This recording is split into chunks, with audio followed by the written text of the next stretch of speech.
So if you watch the morning show, we start at 9 a.m. Central, and our first segment of the day was Trump demanding an apology from Zelensky. Okay, and right now, as we are reaching the end of our programming, Zelensky has apologized. So I'm going to edit this portion in front of that video where Trump is demanding an apology. I mean, this could be it. It's not a video recording, but it's as close as it could be. There will be more developments on this as time progresses on. But here is from the official X account of Zelensky. And I want everyone to understand that here's his whole tweet on Easy Street. He's giving a whole word salad. And it looks like an apology as best as it can be. I don't see him going on camera, but Trump wanted, as I said in the first segment, a video apology. I would like to reiterate Ukraine's commitment to peace. None of us want an endless war. Ukraine is ready to come to the negotiating table as soon as possible to bring lasting peace closer. Nobody wants peace more than Ukrainians. My team and I stand ready to work under President Trump's strong leadership to get a peace that lasts. Okay. We are ready to work fast to end the war, and the first stages could be the release of prisoners and truce in the sky, ban on missiles, long-range drones, bombs on energy and other civilian infrastructure, and truce in the sea immediately, if Russia will do the same. Then we want to move very fast through all the next stages and to work with the U.S. to agree a strong final deal. Hang on, folks. It gets a little bit better, so stay tuned. We do really value how much America has done to help Ukraine maintain its sovereignty and independence. And we remember the moment when the things changed, when President Trump provided Ukraine with javelins. We are grateful for this. I like how he brought up javelins because that was brought up in their little fight. Obama gave sheets, Trump gave javelins. I think Zelensky's advisors and ambassadors sat him down and say, hey, dude, if you don't un-F what you did on Friday, we are all screwed. We might be all out of a job, not just you. Here's a little cherry on top for all you lovely people. Our meeting in Washington at the White House on Friday did not go the way it was supposed to be. It is regrettable that it happened this way. It is time to make things right. We would like future cooperation and communication to be constructive. Regarding the agreement on minerals and security, Ukraine is ready to sign it anytime and in any convenient format. We see this agreement as a step toward greater security and solid security guarantees, and I truly hope it will work effectively. Now, is this I'm sorry? No. What this is sort of like, all right, dude, look, I messed up. Like, here's a tweet. But that's not what Trump asked for. That's not what Trump asked for. Trump wanted something else. Okay? Trump wanted something else. And what he wanted was an apology. Okay? Here. An explicit public apology. And this is why it's important you tune in to Hard Lens Media in the morning, as you should all the time, every time. Just only 16 seconds. I have been told by a senior official here that nothing's going to happen with this minerals deal until Zelensky goes in front of cameras and makes an explicit public apology for the way that he behaved himself, behaved in the Oval Office with that meeting. So when you watch this, we're going to go on to the rest of the segment into how the Trump administration reviewed and spoke about Zelensky's behavior on Friday, because he wants a public apology, full-blown public apology. That tweet, in my opinion, is not going to cut it. It's not going to meet the mustard. It's what we call a no bueno.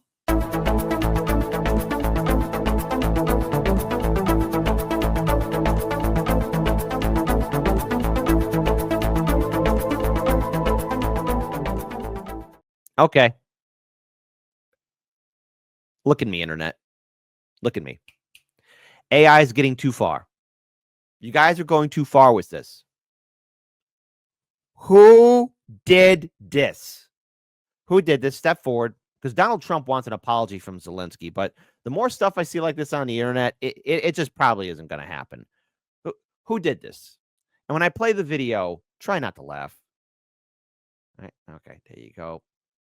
Trump. No, Trump. Everybody, stop. Trump. Zelensky.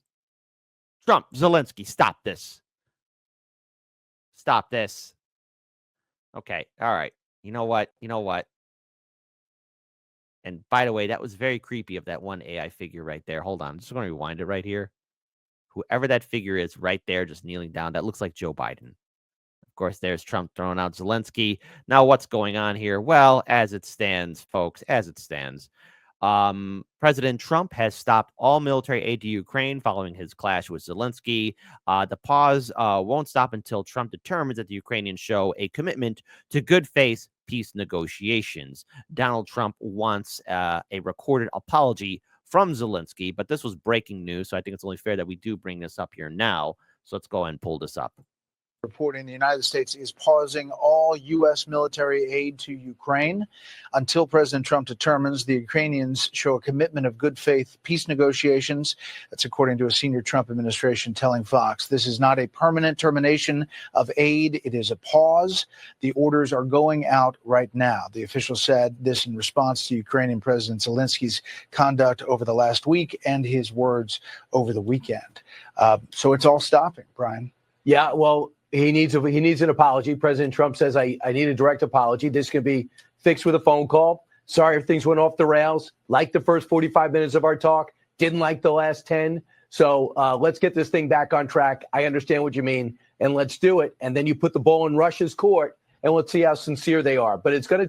I just want to pause here for a second and pull this up because, again, if Ukrainian leader Vladimir Zelensky wants to resume negotiations with the U.S. on a rare earth deal, he will have to publicly apologize for his demeanor during a meeting with U.S. President Donald Trump and Vice President J.D. Vance. Now, as I have brought this up before, Zelensky fell for Trump's tactic. He got emotional in front of cameras. It was a great distraction and must-see TV. But all in all, Zelensky has put himself between a rock and a hard place. He did himself no favors by doing side deals with Europe for continuing the conflict. And of course, now Zelensky also went on to say on that Sunday that he was also still opening to signing that deal with Donald Trump. But if that's going to happen, there must be a public apology. Zelensky is now going to make the difficult choice of either apologizing or doubling down. So weeks prior before the bitter altercation at the White House, Kiev and Washington had been trashing out an argument that would have granted the U.S. access to Ukraine's natural resources. The process has, however, been left in limbo in the wake of Zelensky's heated face-off with the American leadership. In a report on Monday, Fox News correspondent Peter Dosey said that there's quite disconnect happening here at the White House with their key allies in Kiev. I have been told by a senior official here that nothing's going to happen with this minerals deal until Zelensky goes in front of cameras and makes an explicit public apology for the way he behaved in the Oval Office. Meanwhile, the Ukrainian leader himself told the BBC on Sunday that he was willing to continue constructive dialogue. No, you don't have that option. Yeah, you might have Europe, but you don't have Uncle Sam now giving you that free lunch. Hours after the confrontational episode on Friday, Secretary of State Marco Rubio similarly advised Zelensky to apologize for wasting our time and turning this thing into a fiasco for him that it became. Ukrainian leader in turn told Fox News that he did not feel he owed Trump and Vance an apology. You're not dealing with Biden or Kamala. Just throwing it out there. Speaking to the same outlet on Monday, National Security Advisor Mike Waltz described Zelensky as the problem due to his refusal to talk peace. The problem. He's being viewed as the problem. Folks, people, Hardlands media audience, no matter where you politically stand, conservative or liberal, progressive or Trump voter, libertarian or green, no matter what generation you're part of, we've all heard this person's a problem in some form of another. And all what I can think is, oh no, oh my God, Zelensky has screwed the pooch because he's done. Time is not on his side. Time is not on the side of just forever continuing this conflict, the official said. On Sunday, Waltz made similar remarks in an interview with CNN, adding that if it becomes apparent that President Zelensky either personally motivates or political motivations are divergent from ending the fighting in his country, then I think we have a real issue on our hands. Sean Penn, you're never getting your Academy Award back. Don't worry. They'll make you another one. We need a lead. Oh, boy. Hold on. Computer, let us zoom in so that the whole audience can see this. Zelensky, if you like breathing, eating, sleeping, and waking up from a sleep, taking a morning dump, here's the quote that should keep you up at night and make you wonder, yeah, I should apologize. We need a leader that can deal with us, eventually deal with the Russians, and end this war. In case you just turned in, we need a leader that can deal with us, eventually deal with the Russians, and end this war. Hey, let's have democracy in the chat for all you outstanding people. Is this the end for Zelensky? Type 1 for no, Kit. No. He knows what he's doing. Type 2. No, dude. Ha. Ha ha. He might as well put himself in some nice cement shoes and go for a nice cool swim at the bottom of Lake Michigan. I wonder how many 2s will be in the chat. I do wonder. Do you ever wonder? Who will wonder? We continue on with the rest of this video. To take a call from Zelensky to Trump directly, and I'm sure he'd take the call. The guy does not hold grudges. Leslie, this is going to be part of that speech. Democrats, some of them saying they're going to boycott the speech. How do you think this all plays? I'm not a big fan of boycotts. I'm also not a big fan. This is in reference to the State of the Union speech that's happening tonight. And of pre-rebuttal. Let's see what the guy has to say. Show up. That's what people vote for you to do. And by the way, when's Putin going to apologize to Zelensky for invading his sovereign nation? Just wondering. True. Absolutely. You're right. There you go. Panel, thanks so much. See you tomorrow. Now, I also want to pull this up here from Hotspot because this has to deal with Trump says Zelensky should be more appreciative to restart negotiations. From President Zelensky to restart these negotiations. Well, I just think he should be more appreciative because this country has stuck with them through thick and thin. We've given them much more than Europe, and Europe should have given more than us because, as you know, that's right there. That's the border. This country really was like the fence on the border. It was very important to Europe, and I'm not knocking Europe. I'm saying that they were a lot smarter than Joe Biden because Joe Biden didn't have a clue. He just gave money hand over fist. And they should have been able to equalize with us. In other words, if we gave $1, they should have given. Well, we gave $350 billion. They probably gave $100, but on top of it all, they get their money back because they're doing it in the form of a loan, and it's a secured loan. So when I saw that, which I've known about for a little while, I said it's time for us to be smart. At the same time, it's great for them because they get us in the country taking the rare earth. From President Zelensky to restart these negotiations. Now, there's also something else here, too, that's not working in, well, Zelensky's favor. We did a segment on this yesterday, but it's only important that there was another follow-up on how Americans are losing the appetite for these proxy wars. So I think the easiest way we can kind of just ask this is, do Americans like the way that Trump's handling his job and compare it to how they felt about Joe Biden? So this is the net approval rating. You look at Joe Biden back in 2024, he was 22 points underwater. Holy cow. You look at Donald Trump, it's just a different planet entirely. I mean, the gulf between these two is wider than the Gulf of America or Mexico, depending on which side of the aisle you stand on. He's at +2. So look, at this particular point, Americans are giving Donald Trump the benefit of the doubt. He's doing considerably better than Joe Biden was doing on the handling of the Russia-Ukraine conflict. And so on this simple question, I think Americans are saying, okay, Donald Trump's doing all right on this. What about specifically on how they feel about bringing the war to an end? Yeah, okay. Now, this is probably going to be brought up in the State of the Union tonight, and I would urge everyone to consider at least checking out some snippets of it. We'll be talking about it as well, but it is very clear that this war and the amount of treasury that's been put into it has made many Americans furious. As we all know, 2024, and in fact, the 4 years of the Biden-Harris administration was a complete epic failure. Case in point, natural disasters displacing countless Americans and destroying their lives and memorabilia. You had the wildfires in Lahaina. You have, of course, the devastating hurricanes that hit the East Coast in December of last year. You have, of course, the LA wildfires that were taking place. And I'm very grateful that the people I know are very safe from that. We also had these horrific disasters of train derailments and people being exposed to dangerous chemicals and other hazardous materials. And in turn, that's upending many people's health and their livelihoods and destroying them. And now we have these dangerous wildfires in the North and South Carolina.